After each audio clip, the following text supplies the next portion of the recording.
Good morning, good afternoon, good evening, you lovely people, whichever one it is for you. Welcome back to Lilywhite Lane. I hope that you're all having a really good start to 2025, wherever you are in the world, and whatever you are planning to get up to. Personally, starting the new year with a rubbish cold, feeling rough as arseholes, but I wanted to come on here and talk Tottenham and the state of the football club right now, because it really isn't great.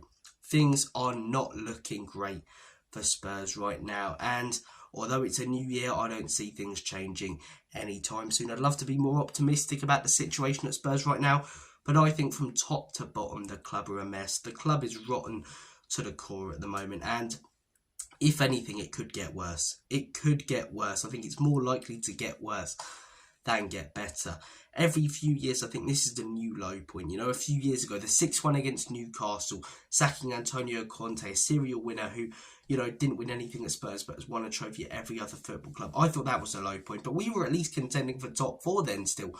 Right now, we're mid-table. We are closer to relegation than the title. That's mad. Christmas has just gone. It's, as I say, the 1st of January when I'm recording this, and we're closer to relegation than we are the Premier League title. And yet our manager pre-season was saying there's no reason why we can't go for the league title, you know? The manager's definitely a big problem at the club. I'll get to him in a second, because there are a lot of people to blame for the state of Spurs right now. The biggest problem, you know, you guys who've watched this channel for years, you'll know my thoughts and opinions on the ownership. I think they're the biggest problem at the football club. I don't think we will ever succeed like most fans want us to whilst these owners are here. You know, letting down Conte, letting down Jose, sacking Pochettino, manager after manager, let down, not backed and sacked by these owners, you know. They care far more about NFL deals, sponsorship deals, and bringing money, as I say, into their business than they do the football club. It's Tottenham Hotspur, the business, that they care about, not Tottenham Hotspur, the football club. The football is secondary. The concerts, the NFL, that's all first, as I say. We're a club right now in the Premier League where we don't feel like a football club. We feel like a day out for fans, you know. We don't have an old school stadium. It's a phenomenal new stadium, but there's just no sort of feeling that you get when you go to that stadium of like, this feels surreal. I can, you know, feel the memories and the moments. It's, wow, it's incredible. It's a massive stadium and it looks outstanding. But where's the emotion with that stadium, you know, that we had with White Hart Lane? The history's being erased by these owners. They've let down manager after manager, 20 plus years of failure, 2 trophies. They are the biggest problem at this football club. But can I blame them completely for why we're not succeeding right at this very moment? No. Because Ange Must Go has to take a lot of blame. This guy has been backed far more than Antonio Conte, than Jose Mourinho, by the owners and by the fans, and is doing a far worse job. Jose and Conte, you know, people were losing their heads with these two managers when they were losing games 1 or 2-0 because the football wasn't great. We were losing games 1 or 2-0, contending for top 4. We're sat mid-table with Ange Postecoglou, conceding 6 at home to Liverpool, dropping points against the likes of Wolves at home, conceding late equalisers. And people are saying at least we're entertaining. Back Ange Postecoglou. Why have the fans suddenly decided that this is the guy to bank on? Why? You know, I do get that people are sick of sacking managers, but this guy is not the right man for the job. He's had 300 million plus spent on him in a couple of years, and he's doing a horrendous job. Are our players title contending players? No. And who's that down to? ENIC and Levy. With the stadium that we have, all the money that they have to invest, we should be a title contending club. You know, that's the direction we were told we were going in when we got this new stadium and with Pochettino. But are they better than mid-table players? Yes. Do we have better players than Fulham? Yes. Brentford? Yes. Do we have better players than Bournemouth? Yes. Forest? Yes. Why are these teams above us? Because they're better managed. Because Ange Postecoglou, when he comes up against these managers, gets tactically outclassed. Nottingham Forest, so easy for them to sit back, soak up the pressure. Spurs will give us opportunities like they always do. We'll counter-attack them with quick players because they don't have the quick players in defence. And as I say, we'll catch them out and we'll be clinical. That's what Forest did. You know, good managers have completely outclassed this guy at Spurs. His record's been horrendous. His win percentage is extremely low. And I did back him for the first season, even though towards the end of the first season it was poor, because give the guy a chance. But this is second season now. He's had 2 summers. He said that every single signing is his, and if it fails, it's on him. right now in his second season, we are currently sat mid-table. As I'm recording this 11th, it could get worse. It probably will. You look at our next few fixtures. Newcastle coming up at home. They've just beaten Man United. They're on a great run of form. I don't see anything but a loss there. Arsenal away, unless we turn up and put in one of those performances like we did against the City out of nowhere, which comes every couple of months with this football club, we'll very, very likely lose that one. Probably concede 2 or 3 corners, The Liverpool games in the Cup. One of the main reasons fans are saying to keep this guy is he got us to the, Carabao Cup semi-final. He always wins things in his second season.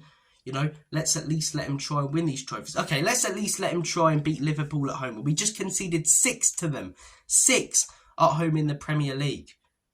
And then even if we do get a result, then we've got to go to Anfield and we'll lose there. Why are we keeping him around for this? And where was this attitude when Jose and Conte were here? There wasn't this, give him a chance to win trophies. They're serial winners. They're managers who have won things, at top clubs all across the world. Where's Ange won things? Japan and Scotland. Oh, you're being patronising. Yeah, I am, because there's a big difference. A big difference. Every game in the Premier League is competitive. Every game in the Premier League you expect to be close. And if you run away with it, then fair play. I'm sorry, it's a huge upgrade on the Scottish League. And people have a go at those who criticise the Scottish League. Rangers decent side, Celtic decent side. Maybe an Aberdeen, Hearts or Hibs could get one. But Ange Postecoglou, as I say, on a lot of occasions in the Scottish League, was coming up against the St Mirren, where the players, and the squad is worth about $1 million, if that. And he's got a 50 to 60 million squad. So he could play his football, which works brilliantly when you have the best team. When you don't have the best team in your league, it doesn't work. Because you leave yourself so open. And there's no adapting with this guy. There's no changing things. There's no sit back a little bit in this game, He's simply not good enough. His win percentage is pathetic. He's been backed more than other managers by the fans and by the owners. And as I say, is doing a far worse job. I don't like the owners at all. I think they're the biggest problem. And I don't think we'll ever win titles or trophies whilst they're here. But should we be higher than we are right now in the league? Yes. And that isn't on the owners. That, right at this very moment, is on Ange Postecoglou. Oh, we've got an injury crisis. How unlucky. It's definitely an element of luck. Definitely. 100%. But why is it that this guy had an injury crisis at Celtic? Why is it that the injury crisis this time at Spurs is to do with hamstrings, just like it was at Celtic? And then you start to look at the stats. We're up there. I don't know if we're first or second, but we're definitely first or second, maybe joint with Bournemouth, I believe, at the top of the Premier League for running stats, right? Our players are constantly sprinting back. Our defenders, because of the high line that we play, are constantly sprinting back. So that hamstrings are turning into cheese strings. Players are constantly getting injured. And when you start picking up a few injuries, this is what most managers do, right? This is why our injury crisis is getting worse, in my opinion. Let's say Chelsea pick up a few injuries. What do? They adapt to that, and they maybe sit back a little bit more in games, change their approach so they don't get any more. We're racking up injuries like they're going out of fashion and playing the exact same way. So more players are getting more and more tired because more's expected of them because other crucial players are injured and then they're getting injured. And all of a sudden our whole back line's gone. And it's like, oh, that's so unlucky. Definitely an element of luck, but there's a huge element of it that, this guy's tactics, his lack of adapting. And, Romero and Van de Ven, why were they playing in that Chelsea game? You got to slowly bring them back in, man. Mickey Van de Ven, top tier player, he's constantly injured. Part of that is on him, but part of that is on Ange. Bringing him back in that game, why? And then there's the stupid comments that this manager comes out with. I'm sorry, I've tried with this manager. Beginning of last season was fantastic. You look back on it now in hindsight, it was a new manager bounce, and apart from that, it's been pathetic. End of last season, we were getting battered week in, week out like a haddock down your local chippy. But you give him the benefit of the doubt because it's first season. Second season, he's had the money. He said he's happy with the squad. He said he's happy with the players. And then you'll get people saying, oh, what do you expect him to do, as I say, Say that he's not. Yeah, because it's these same people who are saying Ange won't take no shit when he's at Spurs. Either he's genuinely happy with the players he's got, or he's Levy's little puppet. I'd rather managers stand up to Levy, like someone like an Antonio Conte. Got sacked but died on his sword. That's what dying on your sword is. Not playing the exact same way week in, week out, because it's my morals and it's who we are, mate, and then we get battered and we're sat mid-table. But it's alright because we're entertaining for the neutral. Spurs fans have latched onto this thing. Oh, we're entertaining. A lot of the entertaining comments are coming from neutral fans because they're watching Spurs and we're scoring 3 but conceding 4, 5, 6. So it's really entertaining. As a Spurs fan, it's not entertaining. It's painful. Here's a hot take for you. Antonio Conte in his first season of football that we played was better than Postecoglou. It was quick. It was tactical. It was counter-attacking. It was pacey. It was wing-backs bombing forward. When things don't click for us, and things tend to only click for us or have done this season once every 3-4 weeks, sometimes every couple of months. I can think of about 4 or 5 performances this season that have been outstanding. But when it doesn't click, it's static, it's slow, it's possession-based, but no movement, it's poor.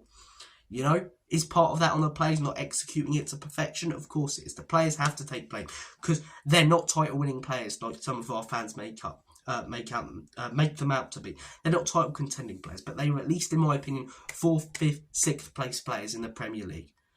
Nottingham Forest, you know, Fulham, Bournemouth, these teams are above us, Brighton as well. They've not got better players than us, but they're better managed, they're better owned, as I say, and they're better run as football clubs. This football club's rotten to the cause. The players aren't as good as fans make them out to be. I'll go back to the Postecoglou comments I was going to go on about.